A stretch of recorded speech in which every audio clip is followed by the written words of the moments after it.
Hello guys, welcome to the second lecture of PIC microcontroller series. So in this lecture we are going to interface different modules with PIC microcontroller. In particular this lecture we will start with power supply and LED patterns. Then we move towards switches, BCD, relay DC motor, stepper DC motor and LCD interfacing. As you can see there are some input devices like switches and some output devices.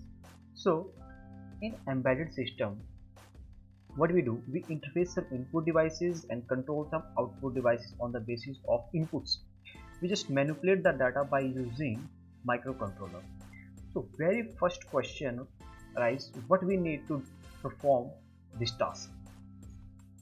So we need a microcontroller unit, then we need a circuit board where we place our input and output devices. This circuit should be able to accept a code from your PC.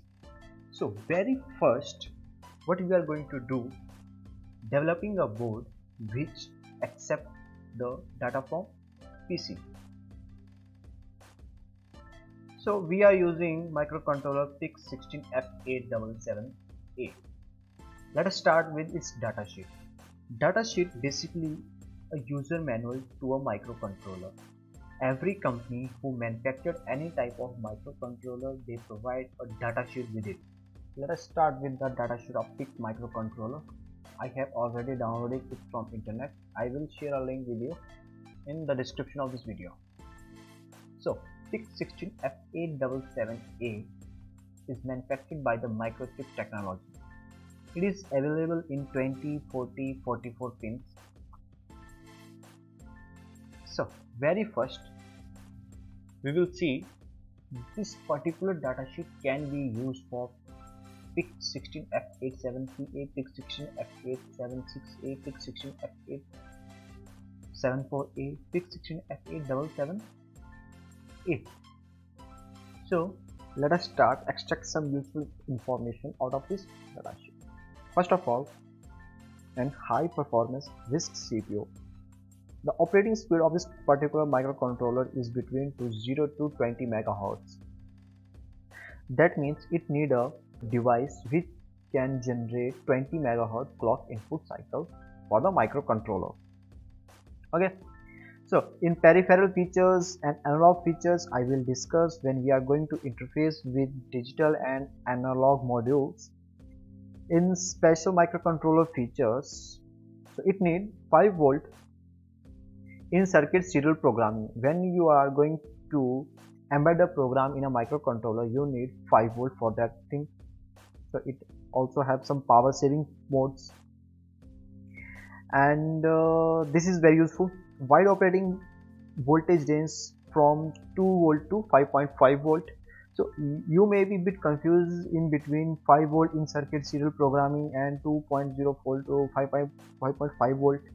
So it means that this particular voltage is required when you are going to burn a program into your microcontroller or transferring your program from PC to your microcontroller. And this is a operating voltage range, which means when your microcontroller is standalone in the field or standalone working in any area, it may be operate between 2 volt to 5.5 volt. I will definitely discuss how we select this range, and on this basis we need to design our power supply. This microcontroller can be used in commercial and industries. Let us take a look on this table. So PIC16F877A have 368 byte of RAM. In EPROM it have 256 bytes. Let us take an example of a mobile. In mobile, what we need? We need a good CPU, good RAM, good memory. So in RAM, there are 4GB, 6GB or 8GB RAM available in mobiles. So in this particular microcontroller, we have 368 byte of RAM. In memory, where we store the data, we have EPROM. In EPROM, we have 256 of bytes.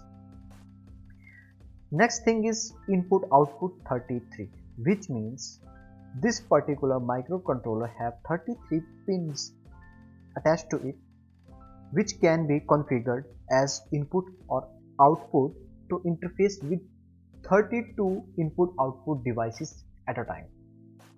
Okay, in second column we have 8 10-bit ADC channels, which means we have dedicated 8 pins for analog channel.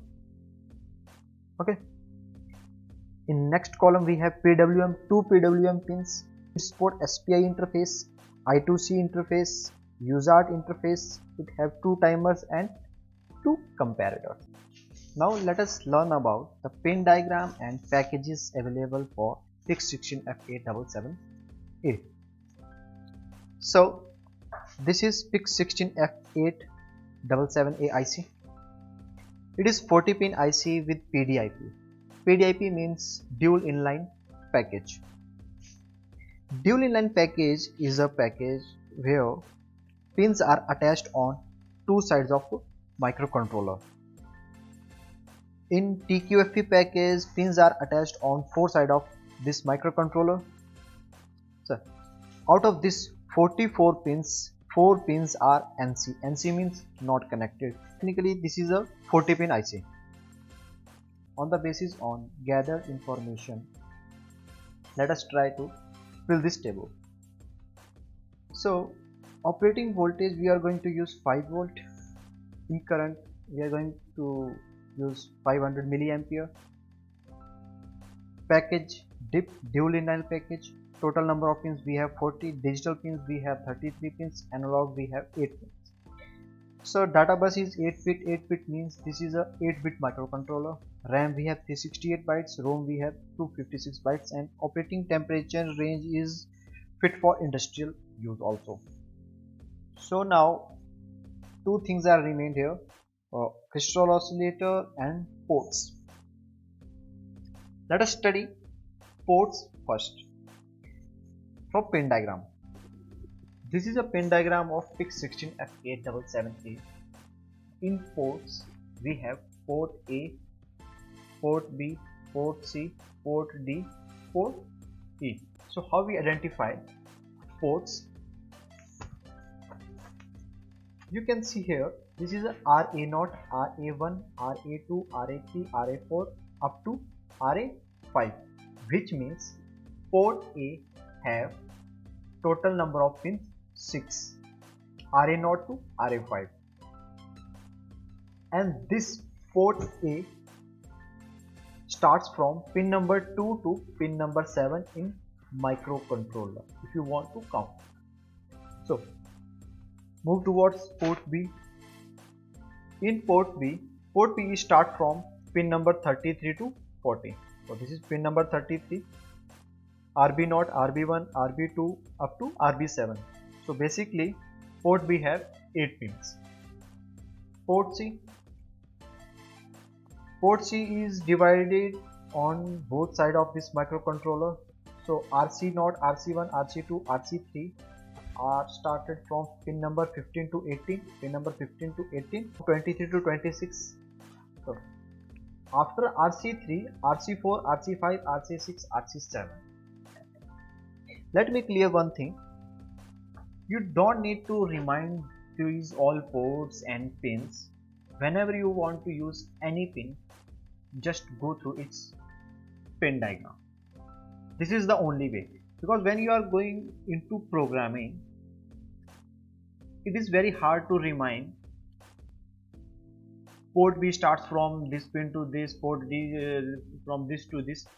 But what you need to know how we can activate these ports and how we can make these ports input and output. So these ports are basically used for interfacing with input and output devices. Another thing you should know about pins, that some of pins are multiplexed with some other function. Multiplex means like this pin number 2 of this microcontroller can be used as a port A, RA, or can be used as a and not, which means analog. So we studied from datasheet that it have 8 analog pins. The analog pins are started from AN0, AN1, AN2, AN3, then After this AN3, this is AN4, AN5, AN6, AN7. So port A and port E can be used as a digital. If we are using digital, we are going to configure it as a RA not RA1. If we are using as an analog, we are going to use it like a AN not AN1, AN2, AN3. Okay. When we are going to start programming, we will learn all about this. So with all these pin connections, the main pins of this microcontroller VDD, VSS, VDD, VSS, MC clear, VPC. So pin number 1 is for reset circuit. Okay, I will discuss when we are going to design its circuit diagram. And this VDD, VSS, VDD, VSS for 5 volt and ground voltage. And these two pins 13 and 14, OSC1, OSC2 is for crystal oscillator clock input. So now move towards the crystal oscillator circuit. Basically our need is to generate a clock. Go to your datasheet, select special feature of the CPU. You can find here oscillator configuration. This type of microcontroller supports different type of clock generators. So you can use crystal resonators, you can use RC circuits, resistor capacitor combination, which can generate a clock cycle for your system. So if you are going to stick with this ceramic resonator, these are the options. If you are using a crystal oscillator, these are your options. So HS mean high speed.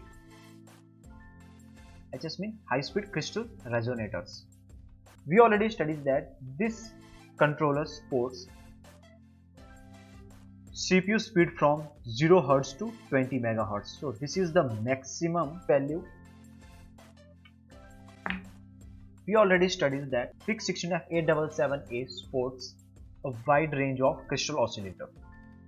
So we are choosing 8 MHz with these two capacitors. This capacitor must be in range between 15 to 33 picofarad.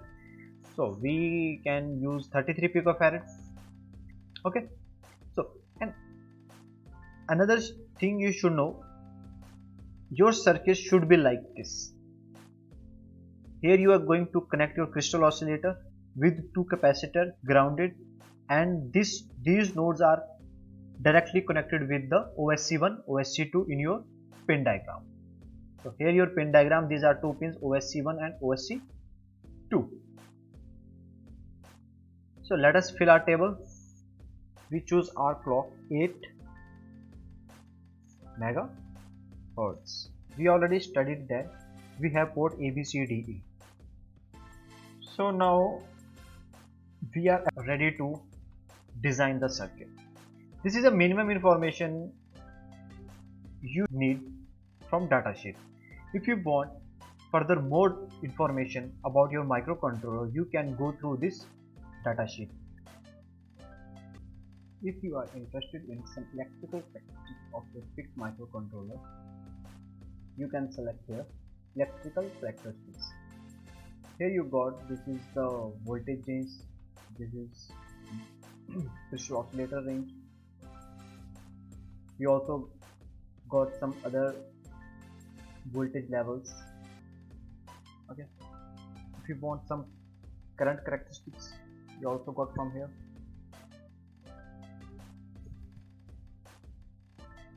So that's all about datasheet.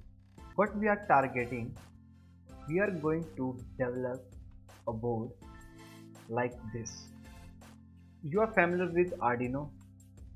These are some good development boards for learning, but what we are trying to do, we are going to develop PIC microcontroller board like this, where we have some input and output devices on a single board.